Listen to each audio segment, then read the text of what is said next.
தேவன் இஸ்ரவேல் ஜனங்களுக்கு ஏற்படுத்தினதான கானான் தேசம் மிக சிறப்பான தேசம். Because God had prepared the best place, Canaan, for them. ஆண்டவர் சொல்ற, நீ அங்கே போய் கால்கள்ல பிரயாசப்பட்டு நீ கஷ்டப்பட்டு நீ உழைக்க தேவையில்லை. You need not go and labor manually there. அங்கே உனக்கு தண்ணீரானது மழையானது எப்பொழுதும் போதுமான அளவுக்கு மழை பெய்து கொண்டிருக்கும். There is always rain, there is always water for you there. ஒன்றும் உனக்கு குறைவுபடாது. You shall lack nothing in that place. பாலும் தேனும் ஓடுகிறதான தேசம். It is a land filled with milk and honey. பாலும் தேன் இருக்கிற தேசம் அல்ல. It is not a place with milk and honey.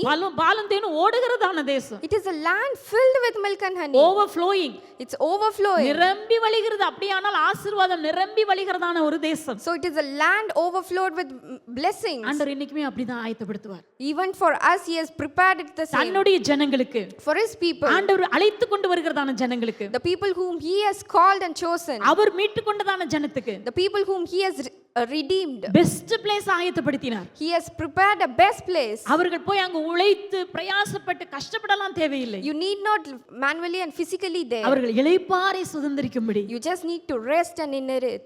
அதற்காக ஆண்டவர் ஆயத்தப்படுத்தினார். For that God had prepared them. ஆனால் ஆண்டவருடைய வசனத்தை அவர்கள் நம்பவில்லை. But they did not believe the word of God. கர்த்தருடைய வார்த்தையை அவர்கள் கேட்கவில்லை. They did not hear the word of God. கேட்டு அதை அவிசுவாசமான வார்த்தைகளை தங்கள் இருதயத்தில் பேசி பேசி பேசி தேவனை கோபப்படுத்தினார்கள். They heard the word of God, but they spoke unbelief word into their hearts again and மோசேயின் again. இடத்திலே பேசினார்கள். They spoke it to Moses. தங்களுடைய வீடுகளிலே பேசினார்கள். They spoke in their houses.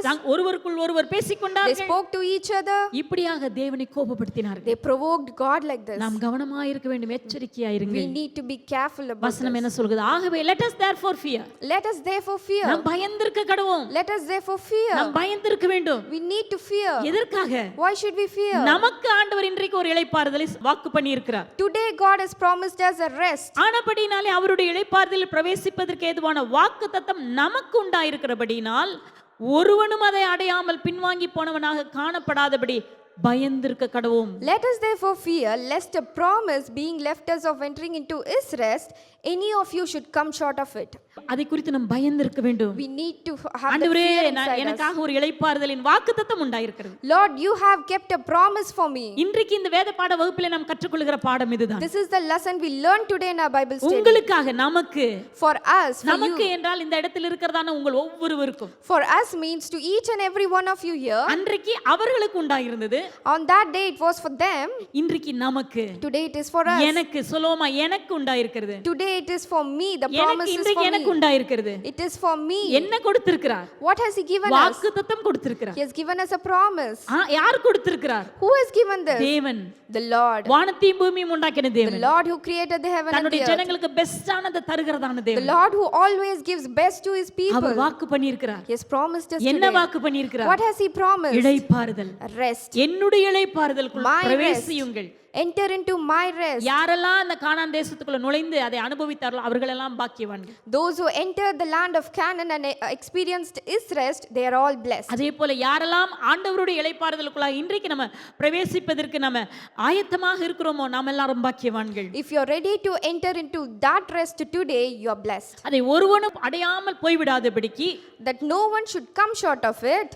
பின்வாங்கி போயினவனாக காணப்படாதபடி, That no one should come short of it or backslide from it. அதை இழந்து விடாதபடிக்கு. That you should not lose it. அப்ப இன்றைக்கு பைபிள் ஸ்டடியில நம்ம கற்றுக்கொள்கிற பாடம் என்ன? So what is the lesson we learn today in the Bible இழந்து study? போய் விடாதே.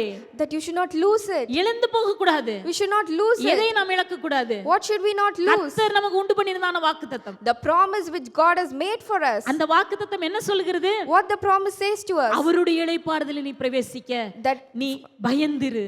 you fear so that you may enter into his rest. ஆக நம்ம பயந்திருக்கணும். இதுதான் நமக்கு நம்மிடத்திலே ஆண்டவர் எதிர்பார்க்கிற காரியம். This is what God expects from us. Let ஆண்டவருடைய us வருகை fear. வருகிற வரைக்கும் Till the coming of the Lord. நாம் கர்த்தருக்கு பயந்திருக்க வேண்டும். We need to be in the fear of ஆண்டவரே, God. எனக்கு ஒரு வாக்குத்தத்தம் உண்டாயிருக்கிறது. Lord, there is a promise awaiting for அந்த me. வாக்குத்தத்தத்தை நான் நுழைந்து அந்த இளைப்பாறுதலுக்குள் நுழைந்து இந்த வாக்குத்தத்தத்தை நான் அனுபவிக்க வேண்டும். I need to enter into that rest and experience the promise you have given. நான் இஸ்ரவேல் ஜனங்களைப் போல நான் தேவனை கோபமூட்டுகிற ஒரு நபராக நான் இருக்க கூடாது. I should not be like people of Israelites provoking God. தேவனை பிரியப்படுத்துகிற நபராக நான் இருக்க வேண்டும். I should always be pleasing you, Lord.